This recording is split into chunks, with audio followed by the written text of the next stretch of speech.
दोस्तों, कहा जाता है कि अगर किसी भी कंपनी को सक्सेसफुल होना है तो उसके पास एक अच्छा प्रोडक्ट होना अनिवार्य है, क्योंकि एक अच्छा प्रोडक्ट ही किसी बड़ी कंपनी की नींव रखती है।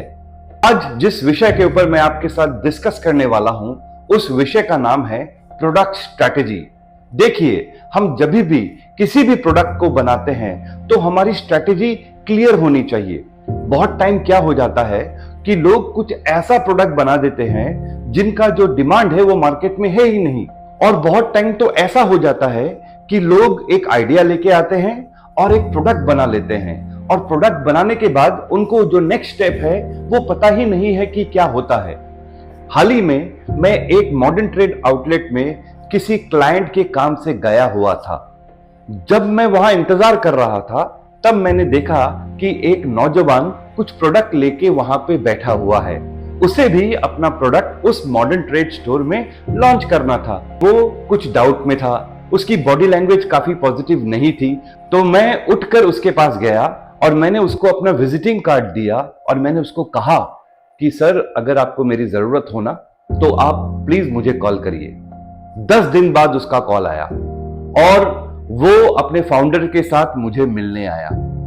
जब वो मुझे मिला और मैंने जब उससे बातें की तो उन्होंने मुझे ये बताया कि उन्होंने एक अच्छी फैक्ट्री डाल दी है, उन्होंने एक अच्छा प्रोडक्ट बना लिया है, लेकिन उन्होंने एक इंपॉर्टेंट क्वेश्चन का आंसर ही नहीं निकाला है। वो क्वेश्चन ही नहीं पूछा उन्होंने।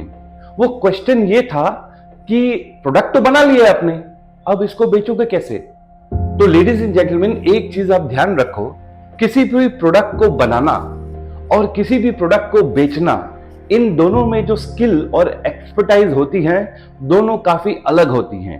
तो यहां पर समझदारी दिखाते हुए आपको इनिशियल स्टेज में ही अपने पास एक ऐसा एक्सपर्ट रखना चाहिए जो ये जानता है कि प्रोडक्ट और मार्केट किस तरह अलाइंड होते हैं। जब आपके पास एक ऐसा इंसान होगा जो आपको इस लाइन के ऊपर गाइड करेगा तो आप जो प्रोडक्ट बनाओगे ना वो डेफिनेटली मार्केट के साथ सिंक्रोनाइज्ड होगा और आपको सेल्स मिलेगा। मैं तो काफी लोगों के साथ इंटरेक्ट करता हूं और मैं जब लोगों को मिलता हूं और मैं जब उनसे वार्तालाप करता हूं तो मुझे प्रोडक्ट देख के समझ में आ जाता है कि ये प्रोडक्ट किस लेवल तक पहुंच सकता है।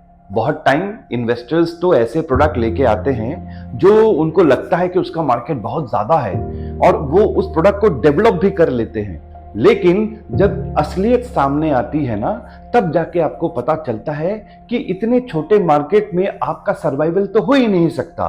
तो आपको क्या करना पड़ता है? अगर आपने बहुत ज्यादा इन्वेस्टमेंट कर दिया है और आपको सेल नहीं मिल रहा है तो आपको अपनी प्रोडक्ट स्ट्रैटेजी को बदलना पड़ता है।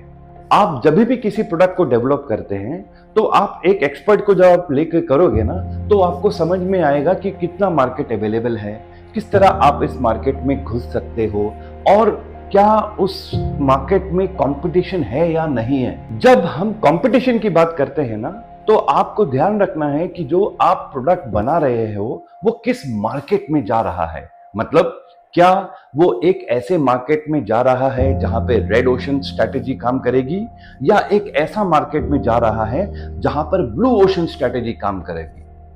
जिन लोगों को ये नहीं पता कि ब्लू ओशन स्ट्रैटेजी और रेड ओशन स्ट्रैटेजी में क्या डिफरेंस है, मैं उनको ये बता देता हूं।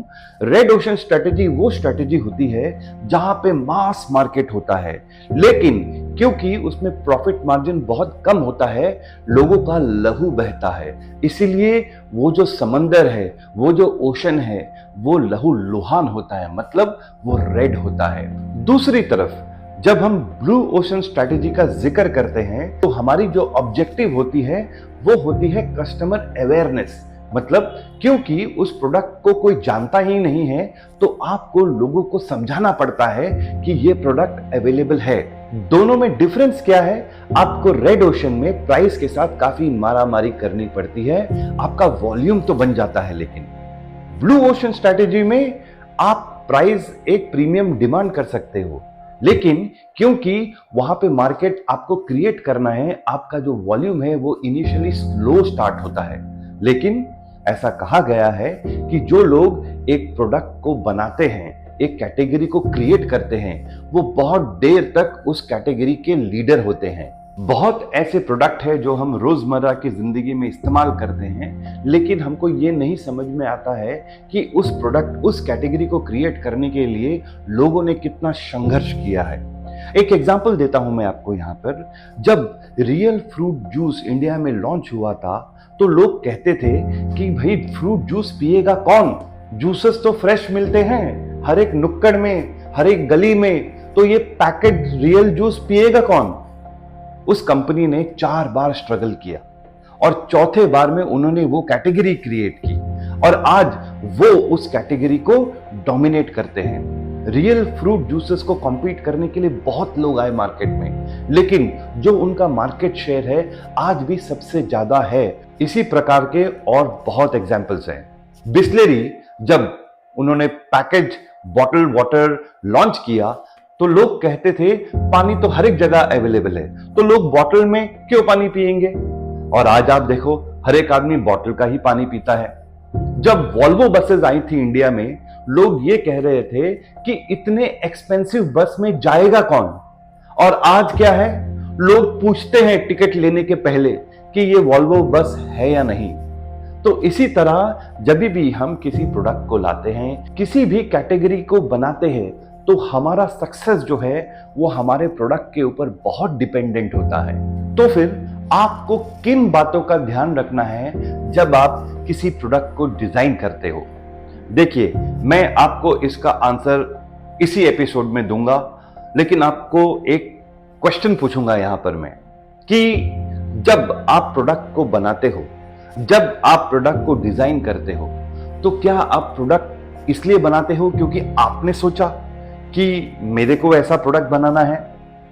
अगर आपने ऐसा सोचा तो इसमें कोई गलती नहीं है।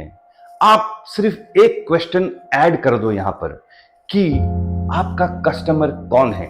मतलब एक सवाल जो आपको पूछना है अपने आप को जब भी आप किसी प्रोडक्ट को बनाते हैं कि आपका टारगेट मार्केट कौन है। जब आप इस क्वेश्चन का आंसर ढूंढ लेते हैं तो आपकी जो प्रोडक्ट स्ट्रेटेजी है वो सही होने का चांसेस बहुत ज्यादा है। और मार्केटिंग में कहा जाता है कि एक सवाल जिसको हम कहते हैं who is your target customer, बहुत आसान सवाल है, लेकिन इसका आंसर ढूंढना बहुत मुश्किल है। अगर आपने इसका आंसर सही ढूंढ लिया तो आपकी सारी स्ट्रेटेजीज सही होंगी। तो दोस्तों, आज के एपिसोड में हमने ये देखा कि किस तरह आप जब प्रोडक्ट को बनाते हो आपको ये ध्यान रखना है कि प्रोडक्ट को बेचना कैसे है। प्रोडक्ट बनाना और प्रोडक्ट बेचना, जब इन दोनों को सोच के ना आप किसी भी स्ट्रैटेजी को बनाते हो, किसी भी प्रोडक्ट को डिजाइन करते हो, तो आपका जो लॉन्च है वो बहुत सक्सेसफुल हो सकता है। तो यहां पर मैं आपसे अनुमति लूंगा। मेरी दुआ हमेशा आपके साथ रहेगी। Wish you all the best and all the success. Thank you.